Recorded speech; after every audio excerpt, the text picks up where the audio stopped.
Good afternoon po to all our blogger friends who's here this afternoon. Kamusta po? Okay, so hindi natin mapatagalin to. So for our first one will be coming from Miss Kate at the heart. Miss Kate. Hi, good afternoon. Hi, Alden. Congratulations. Salamat po. For my first question, na-mention mo kasi sa caption mo when you announced this concert na we'll get to know you more as Richard Falkerson Jr. Sino ba si Alden at home? Who is RJ? Can you give us a glimpse? I'm actually a homebody kasi. I don't usually go out. I'm very private when it comes to anything that's personal to me. But somehow, this concert really inspired me to give out a huge portion of my life when I was young, when I was starting, para makita at malaman ng mga tao kung why did I start the idea and why did I start a foundation, which is the AR Foundation, and how I really did came up with the concert, which is Forward. So, malalaman nila yan kasi since it's a documentary concert, it will be insightful and people will find a lot of purpose into it. Kasi gano'n naman talaga, when we do something in life, hindi mo naman siya gagawin kung walang dahilan. And the one of the main reasons why I really pushed this idea and this concept and this organization to move forward was really because of what I have experienced during my childhood. Before Richard Fulkerson actually met Alden Richards.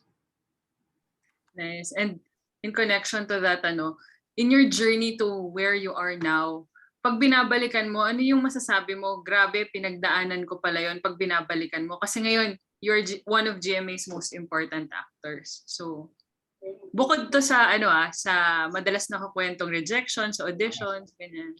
So, doon tayo sa hindi showbiz part. Kasi nga, right now, it's basically Forward, meet Richard Reyes Fulkerson Jr.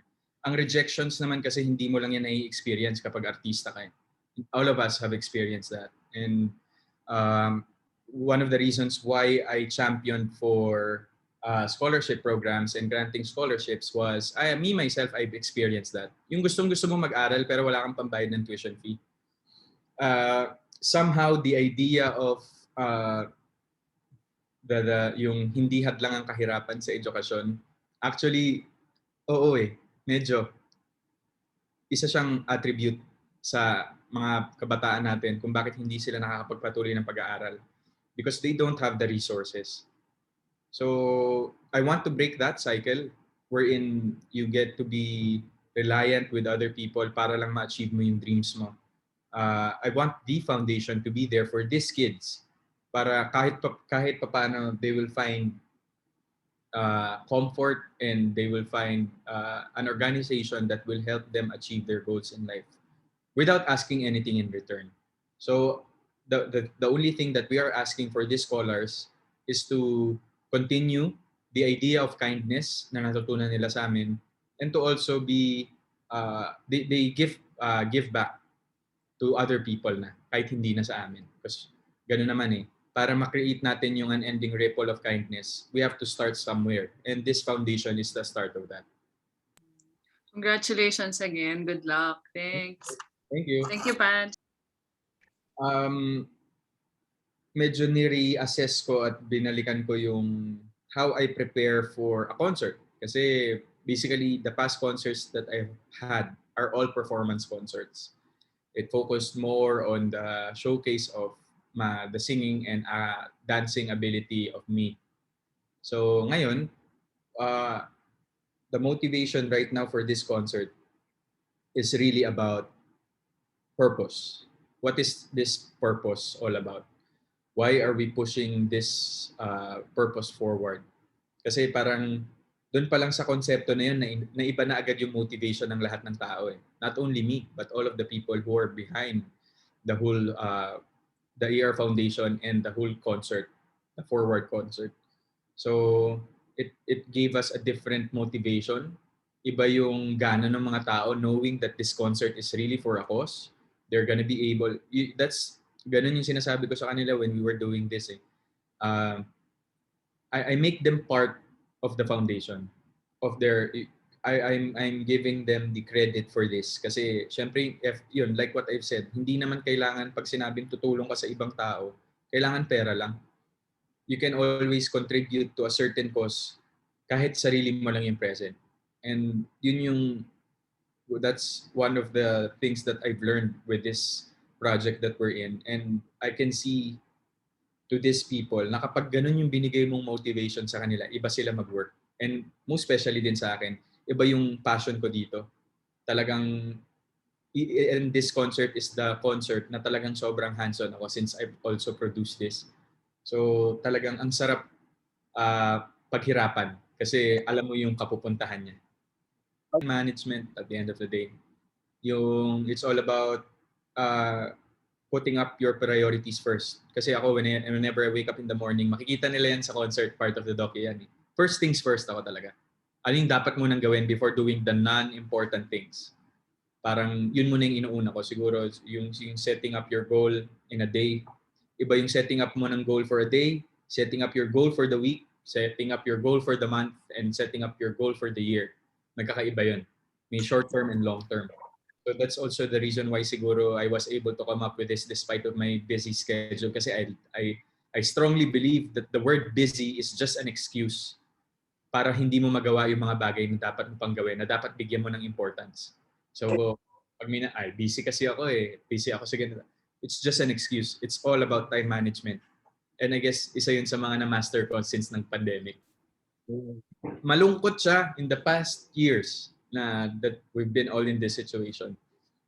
Like pag nasa Itbulaga kami, we always do the show with a lot of audiences. And of course, yun nga, nangyari si Alden's Reality, wala ring audience. It's a different setup and it kind of make me sad to be in that kind of setup. But right now, na medyo lumuluwag na nga siya, siguro after this forward concert, yung next concert naman natin would be face-to-face na. Kasi ang dami na ring bansa na nag-open for it. So, syempre susunod na rin tayo doon. But right now, digital muna tayo for the beginning of the year because this will air on January 30.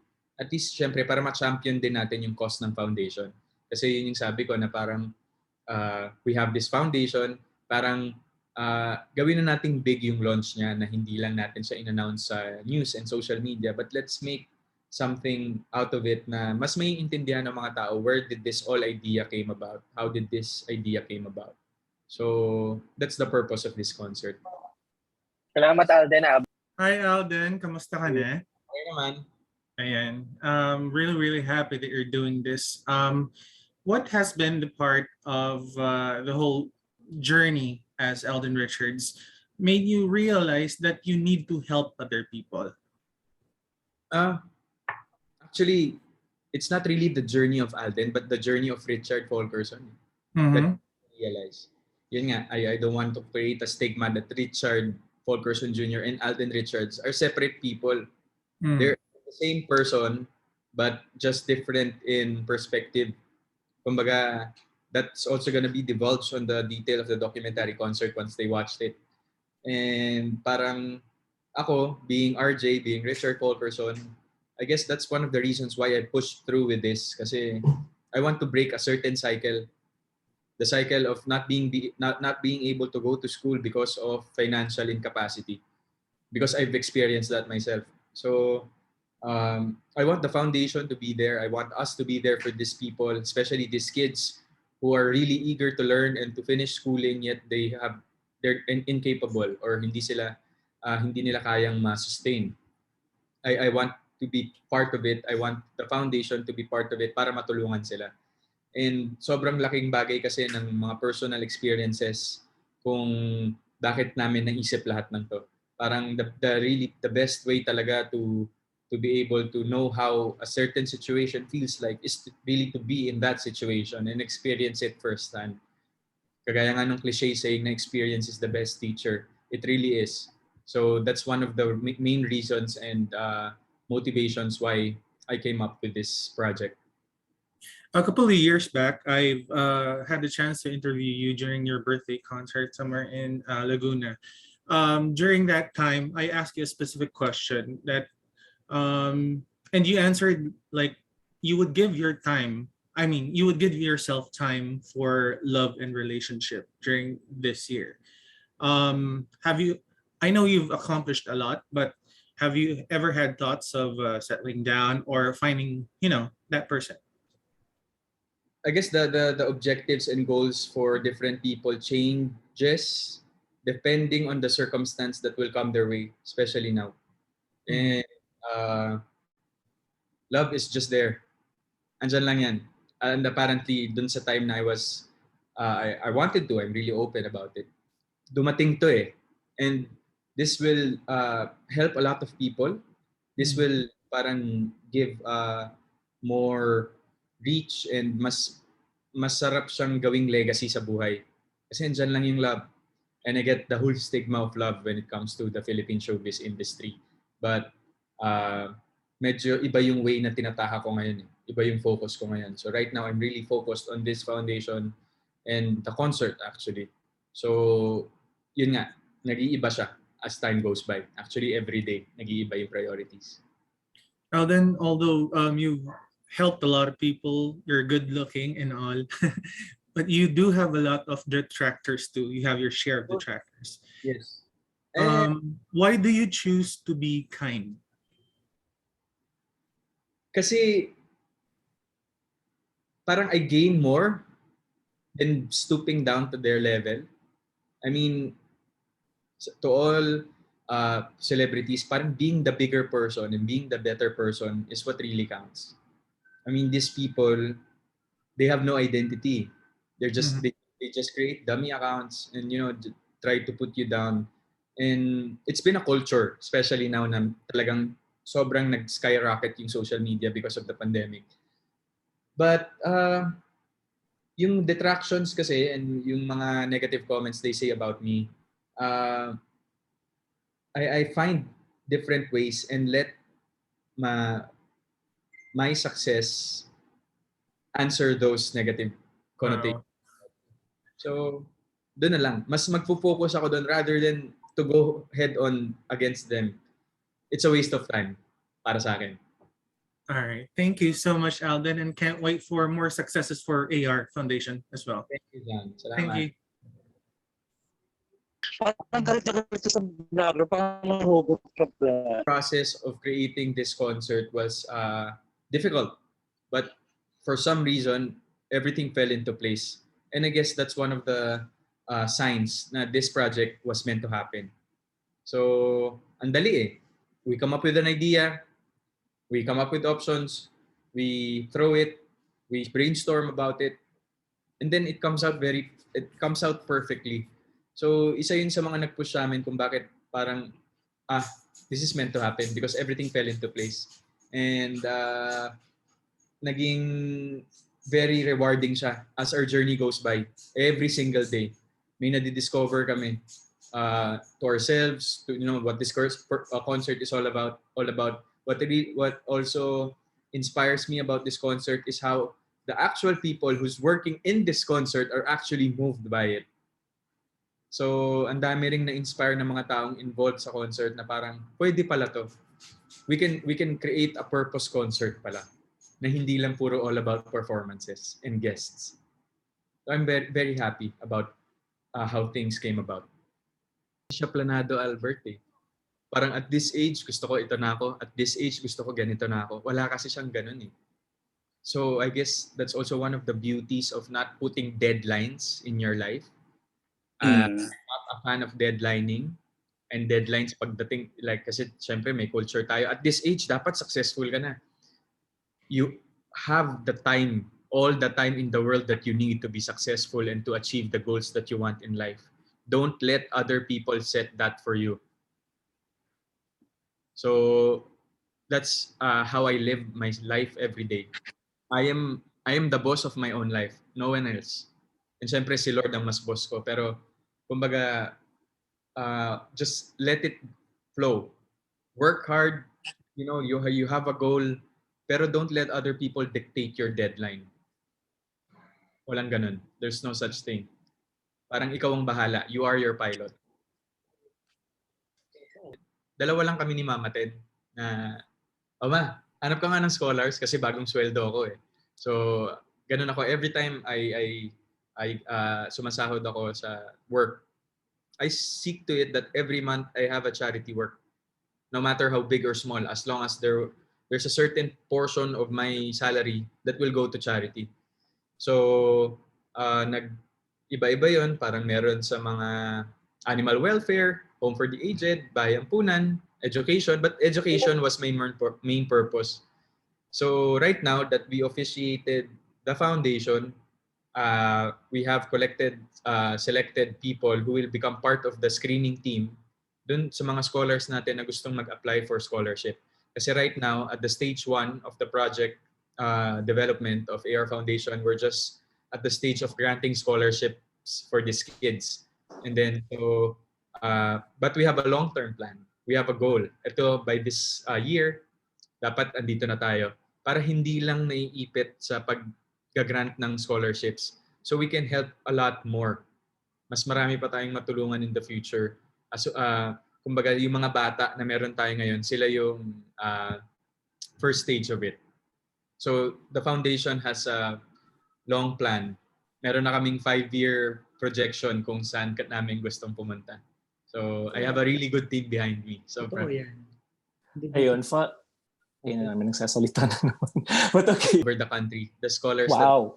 that all over the country. 3 to 12 to college. Na-cater natin all markets right now. Yung 14 na meron tayo. This is a concert full of heart. Kasi ako while doing this, the journey has been very emotional for me. Kasi ang dami ko ring realizations. And it's also one of the reasons why I'm so hands-on into it. Kasi nga, I also produced it and I know where the cost kung ano yung cost niya at kung saan mapupunta yung proceeds of this concert. So, I guess that's the difference between AR and this forward concert is virtual AR kasi parang we just showcase na pwede palang mag-virtual reality concert. But right now, this is my first concert na talagang may cost. And the cause is, of course, the kids that I'm helping at the moment as well. So it's full of heart. It's a performance concert, but it's more of a purpose concert. They will find why I started this because they will know further ano yung pinagdaanan ni Richard Reyes Fulkerson nung bata siya. Mas lumalim yung understanding ko sa salitang charity. And mas lumalim yung understanding ko sa salitang pagtulong kasi ang pagtulong kasi depende talaga sa tao yan at the end of the day. And nasa sayo if you wanna continue the help all throughout, like for education, for example, kung gusto mong ituloy or you just, help them for a short time. But my advocacy as the founder of the AR Foundation, CEO, as the founder as a founder of AR Foundation is to really help these kids finish school until college. I want to sustain them as long as, I'm always here to help, but as long as they also fulfill the requirements that we're gonna give to them. Kasi the scholars and the foundation must work hand in hand to achieve that goal. And I want to be part of their success as well. I want to see them fly and also give back to other people. Lahat po na nandito ngayon nating vlogger friends. I know you actually do this talaga whenever after interviews, but sana po ma-motivate kayo na giving out this event information online will help a lot of kids in the future. I want also to give you the credit for it. I want you to feel that dahil po sa inyo, mas marami tayong matutulungan because of the reach that you will give dito sa foundation and sa concert po na nagagawin natin sa January 30 po. So maraming salamat for your time and I'm just so excited about this project because it's really close to my heart and it's really personal for me. So maraming salamat po and stay safe everyone. Merry Christmas. Thank you, Alden. Pero syempre, hindi makukumpleto